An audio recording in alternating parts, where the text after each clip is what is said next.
सास ने सबके सामने मेरी माँ का अपमान करके उन्हें घर से निकाल दिया।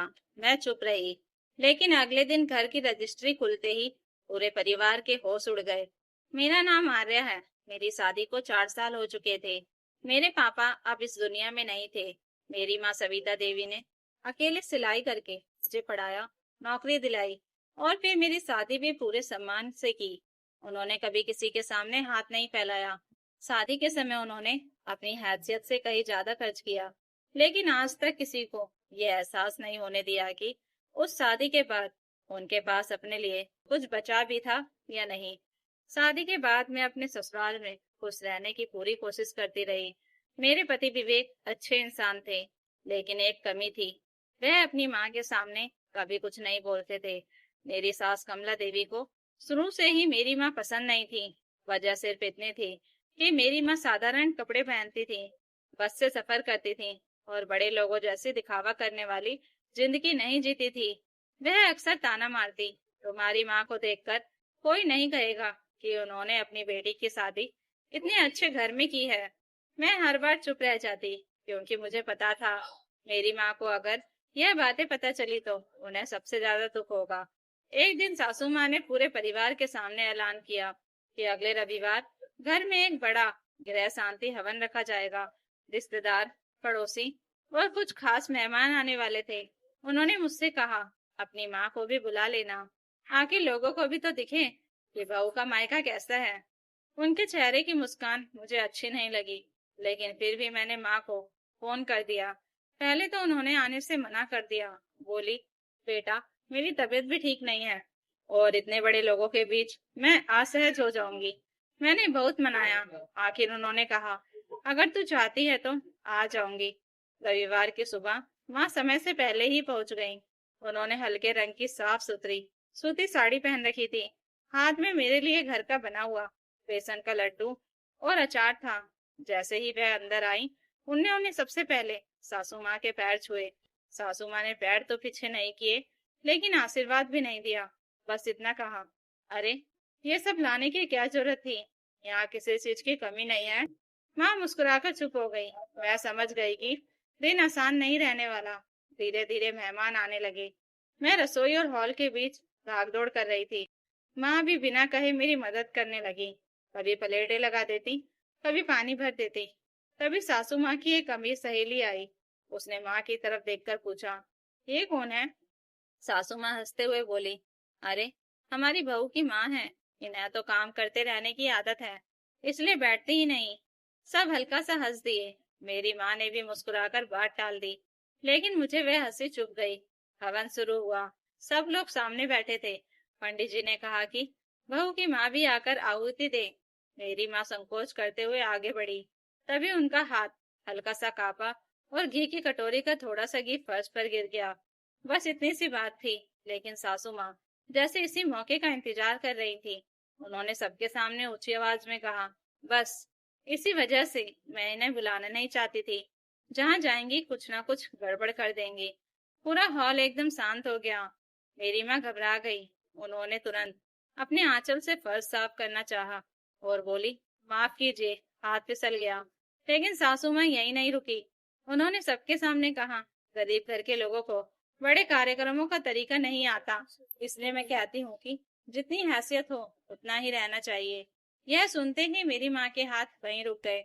उनकी आंखें भर आई, लेकिन उन्होंने किसी से कुछ नहीं कहा। उन्होंने बस मेरी तरफ देखा। उस एक नजर में इतना डर था कि मेरा दिल टूट गया। मैं तुरंत उनके पास गई और उनका हाथ पकड़ लिया। मैंने सासू माँ से कहा, माँ जी, गलती से थोड़ा घी गिर गया था, इसके लिए इतनी बड़ी बात कहना जरूरी था क्या? सासू माँ बोली, तुम बीच में मत बोलो, मैंने सच ही तो कहा है। तभी मेरी माँ ने मेरा हाथ दबाया और धीरे से बोली, आर्या, रहने दे, झगड़ा मत कर। लेकिन सासू माँ का गुस्सा अभी भी शांत नहीं हुआ था। उन्होंने सबके सामने दरवाजे की तरफ इशारा करते हुए कहा, अगर इतना ही बुरा लग रहा है तो आप जा सकती हैं। यहाँ किसी पर एहसान करने की जरूरत नहीं है। यह सुनते ही पूरे हॉल में सन्नाटा छा गया। किसी रिश्तेदार की हिम्मत नहीं हुई कुछ बोलने की। मेरे पति विवेक भी वहीं खड़े थे। उनके चेहरे पर असहजता साफ थी, लेकिन हमेशा की तरह वह चुप थे। मेरी माँ ने आंखों के आंसू पोंछे। मेरे सिर पर हाथ फेरा और बोली, बेटा, मैं ठीक हूँ, तू यहीं रह। मैंने उसी पल फैसला कर लिया। मैंने अपनी चुन्नी उठाई, माँ का बैग हाथ में लिया और कहा, नहीं माँ, जहाँ मेरी माँ की इज्जत नहीं, वहाँ मेरा रुकना भी बेकार है। इतना कहकर मैं माँ के साथ बाहर निकल गई। पीछे से सासू माँ की आवाज आई, जाओ, 2 दिन में खुद वापस आ जाओगी। मैंने एक बार भी पलटकर नहीं देखा। बाहर आकर मैंने माँ को कार में बिठाया। उनके गोद में एक पुरानी भूरी रंग की फाइल रखी थी, जिसे वह पूरे समय अपने सीने से लगाए हुए थी। मैंने पूछा, माँ, इसमें क्या है? उन्होंने हल्की मुस्कान के साथ कहा, अभी रहने दे बेटा, शायद कल इसकी जरूरत पड़ जाए। मुझे समझ नहीं आया कि वह किस फाइल की बात कर रही थी, लेकिन मुझे बिल्कुल अंदाजा नहीं था कि अगले ही दिन उसी फाइल की वजह से रजिस्ट्री ऑफिस में ऐसा सच सामने आने वाला था, जिसे सुनकर मेरी सास के पैरों तले जमीन खिसक जाएगी। अगली सुबह मैं माँ के घर ही थी। रात भर मेरी आंखों में नींद नहीं आई थी। बार बार सासू माँ के सब कानों में गूंज रहे थे, गरीब घर के लोगों को बड़े कार्यक्रमों का तरीका नहीं आता। माँ ने जैसे कुछ हुआ ही नहीं हो वैसे ही सुबह मेरे लिए चाय बनाई, लेकिन मैं उनकी सूजी हुई आंखें देख रही थी। साफ पता चल रहा था कि उन्होंने भी पूरी रात रोकर काटी थी। तभी मेरे पति विवेक का फोन आया। उन्होंने धीमी आवाज में कहा, आर्या, आज घर आ जाओ, कल जो हुआ उसे भूल जाओ। मैंने पहली बार सख्ती से कहा, जब तक माँ का सम्मान वापस नहीं मिलेगा, मैं उस घर में कदम नहीं रखूंगी। विवेक कुछ सेकंड चुप रहे, फिर बोले, आज हमें रजिस्ट्री ऑफिस जाना है। घर का एक हिस्सा मेरे और रितु के नाम कराना है। माँ ने सारे कागज तैयार कर लिए हैं। उसके बाद मैं खुद जाकर तुम्हें ले आऊंगा। मैंने बिना कुछ कहे फोन रख दिया। तभी मेरी नजर माँ की उसी बुरी फाइल पर पड़ी। मैंने फिर पूछा, माँ, इसमें आखिर है क्या? माँ ने गहरी सांस ली और बोली, अब शायद समय आ गया है कि तुझे सब सच पता चल जाए। उन्होंने फाइल खोली। उसमें पुराने बैंक के कागज, कुछ रसीदें और एक रजिस्टर्ड एग्रीमेंट था। मैं हैरान होकर उन्हें देखने लगी। माँ ने बताया, 4 साल पहले तेरे ससुर जी को इस घर के लिए पैसों की बहुत जरूरत थी। बैंक का लोन अटक गया था। उन्होंने मदद मांगी थी। मैंने तेरे पापा की बीमा राशि और अपनी सारी जमा पूंजी मिलाकर उन्हें 15 लाख रुपए उधार दिए थे। मैं अवाक रह गई। लेकिन आपने मुझे कभी बताया क्यों नहीं? माँ मुस्कुराई। अगर बताती तो तू शादी से पहले ही मना कर देती। मैं नहीं चाहती थी कि तेरे रिश्ते पर कोई असर पड़े। मेरी आंखें भर आई। माँ आगे बोली, तेरे ससुर बहुत ईमानदार इंसान थे। उन्होंने कहा था कि जब तक पूरा पैसा वापस नहीं होगा, तब तक इस घर को बेचा या किसी और के नाम नहीं किया जाएगा। इसी बात का रजिस्टर एग्रीमेंट उन्होंने खुद बनवाया था। मैंने कांपते हाथों से वह कागज पढ़ा। सचमुच उस पर मेरे ससुर और माँ दोनों के हस्ताक्षर थे। तभी माँ का फोन बजा। उधर से किसी ने कहा, सविता जी, रजिस्ट्री ऑफिस से बोल रहे हैं। जिस एग्रीमेंट का आपने रिकॉर्ड निकलवाया था, उसकी कॉपी तैयार है। अगर जरूरत हो तो आ जाइए। माँ ने फोन रख दिया। मैं समझ गई कि वह चुपचाप कोई लड़ाई नहीं लड़ रही, बल्कि सिर्फ अपने सम्मान की रक्षा करना चाहती हैं। उधर उसी समय रजिस्ट्री ऑफिस में सासू माँ पूरे आत्मविश्वास से बैठी थी।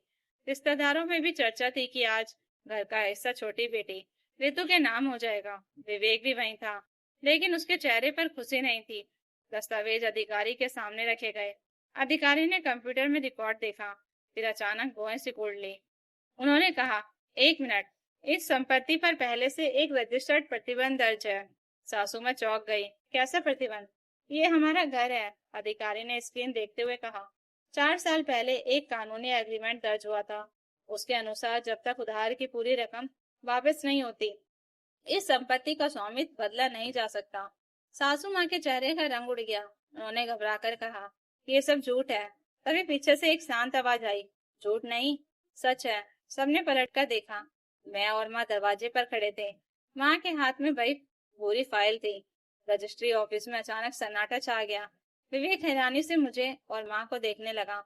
उसने पूछा, आर्या, तुम यहाँ? मैंने कुछ नहीं कहा। माँ आगे बढ़ी और अधिकारी के सामने फाइल रख दी। अधिकारी ने सारे दस्तावेज मिलाए और बोले, जी हाँ, रिकॉर्ड पूरी तरह सही है। यह एग्रीमेंट वैध है। जहाँ तक इसमें लिखी शर्त पूरी नहीं होती, रजिस्ट्री नहीं हो सकती। सासू माँ गुस्से से माँ की तरफ बढ़ी और बोली, तुमने जानबूझकर हमें फंसाया है। माँ ने पहली बार उनकी आंखों में देखकर शांत स्वर में कहा, अगर फंसाना होता तो 4 साल पहले ही कोर्ट चली जाती। मैं तो बस अपना वादा निभा रही थी। विवेक अब पूरी तरह हैरान था। उसने कांपती आवाज में पूछा, माँ, ये सब सच है? पापा ने सच में मम्मी जी से पैसे लिए थे? सासू माँ की नजरें झुक गई। उन्होंने कुछ नहीं कहा। वही उनकी सबसे बड़ी स्वीकारोक्ति थी। पूरे ऑफिस में बैठे लोग अब एक दूसरे को देखने लगे, लेकिन असली झटका भी बाकी था। अधिकारी ने अगला दस्तावेज उठाया और कहा, इस एग्रीमेंट में एक और शर्त भी दर्ज है। अगर उधार देने वाले पक्ष का सार्वजनिक रूप से अपमान करके समझौते की भावना का उल्लंघन किया जाता है, तो वह पूरी रकम तत्काल वापस मांग सकता है। यह सुनते ही सासू माँ की सांस अटक गई। विवेक ने पहली बार अपनी माँ की तरफ ऐसे देखा जैसे उन्हें पहचान ही नहीं पा रहा हो। रजिस्ट्री ऑफिस में कुछ पल के लिए बिल्कुल सन्नाटा छा गया। सासू माँ कुर्सी पर बैठ गई। उनके चेहरे का आत्मविश्वास पूरी तरह गायब हो चुका था। विवेक ने कांपती आवाज में पूछा, माँ, क्या पापा ने सच में मम्मी जी से 15 लाख रुपए लिए उधार लिए थे? सासू माँ ने कुछ पल तक सिर झुकाए रखा, फिर धीमे से बोली, हाँ, लेकिन तेरे पापा चाहते थे कि यह बात किसी को पता न चले।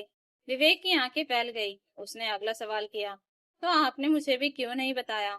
सासू माँ बोली, मुझे लगा था कि पैसे तो कभी ना कभी वापस कर देंगे, फिर बात खत्म हो जाएगी। तभी माँ ने बहुत शांत स्वर में कहा, कमला जी, मुझे पैसों की कभी जल्दी नहीं थी। अगर होती तो 4 साल पहले ही मैं कोर्ट चली जाती। मैं सिर्फ रिश्ता बचाना चाहती थी, लेकिन कल आपने सबके सामने मेरा अपमान किया, जैसे मैंने आपकी बेटी की नहीं, भीख मांगकर अपनी बेटी की शादी की हो। यह सुनकर पूरे ऑफिस में बैठे लोग चुप हो गए। विवेक मेरी तरफ मुड़ा। उसकी आंखों में पछतावा साफ दिखाई दे रहा था। उसने कहा, आर्या, मुझे माफ कर दो। कल मुझे माँ को वहीं रोक देना चाहिए था। मैंने धीरे से कहा, मुझे तुम्हारी चुप्पी से दुख हुआ था, लेकिन माँ के अपमान से ज्यादा। विवेक ने बिना एक पल गवाए अपनी सास यानी मेरी माँ के सामने हाथ जोड़ दिए और बोला, मम्मी जी, मैंने कल कुछ नहीं कहा। यह मेरी सबसे बड़ी गलती थी। माँ ने उसके हाथ पकड़ लिए और बोली, गलती मान लेना ही सबसे बड़ी बात होती है बेटा। तभी रजिस्ट्री अधिकारी ने कहा, जब तक इस एग्रीमेंट का निपटारा नहीं होगा, आज कोई रजिस्ट्री नहीं हो सकती। सासू माँ ने घबराकर माँ की तरफ देखा और बोली, सविता जी, मैं आपसे हाथ जोड़कर माफी मांगती हूँ। जो कल हुआ वह नहीं होना चाहिए था। माँ कुछ देर तक उन्हें देखती रही।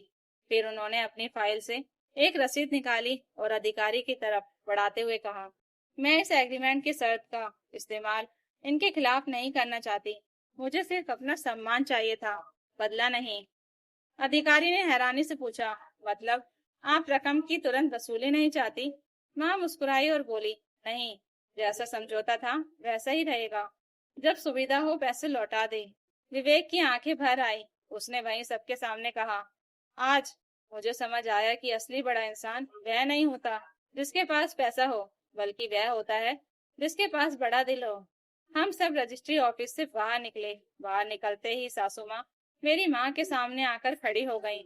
उन्होंने पहली बार बिना किसी झिझक के उनके पैर छुए और बोली, मैंने आपकी सादगी को आपकी कमजोरी समझ लिया था, मुझे माफ कर दीजिए। मेरी माँ ने तुरंत उन्हें उठाया और कहा, रिश्ते झुकने से नहीं, एक दूसरे का सम्मान करने से चलते हैं। उसी शाम विवेक मुझे लेने मायके आया। उसने कहा, आर्या, अगर तुम वापस चलो तो इस बार सिर्फ बहू बनकर नहीं, उस बेटी की तरह जिसका सम्मान इस घर में सबसे पहले होगा। मैंने उसकी तरफ देखा और सिर्फ एक सवाल पूछा, अगर आज यह फाइल नहीं होती, तब भी क्या तुम मेरा साथ देते? विवेक कुछ सेकंड चुप रहा, फिर बोला, शायद देर से समझता, लेकिन आज के बाद कभी देर नहीं करूंगा। उसके इस जवाब में दिखावा नहीं था, सच्चाई थी। मैं माँ की तरफ देखने लगी। उन्होंने मुस्कुराकर कहा, जा बेटा, इस बार अपने घर जाओ, लेकिन याद रखना, जहाँ सम्मान खत्म हो जाए वहाँ चुप मत रहना। मैं विवेक के साथ वापस चली गई। घर पहुंचते ही सबसे पहले सासू माँ ने पूरे परिवार के सामने कहा, आज से इस घर में मेरी बहू की माँ का सम्मान मेरे सम्मान से कम नहीं होगा। उस दिन मुझे समझ आया कि कभी कभी एक पुरानी फाइल नहीं, बल्कि सालों से दबा हुआ सच रिश्तों का असली चेहरा दिखा देता है। तो दोस्तों, अगर आपको यह कहानी अच्छी लगी हो तो कमेंट करके जरूर बताइएगा और नई कहानियों के लिए चैनल को सब्सक्राइब जरूर कर लीजिएगा। Thank you for watching.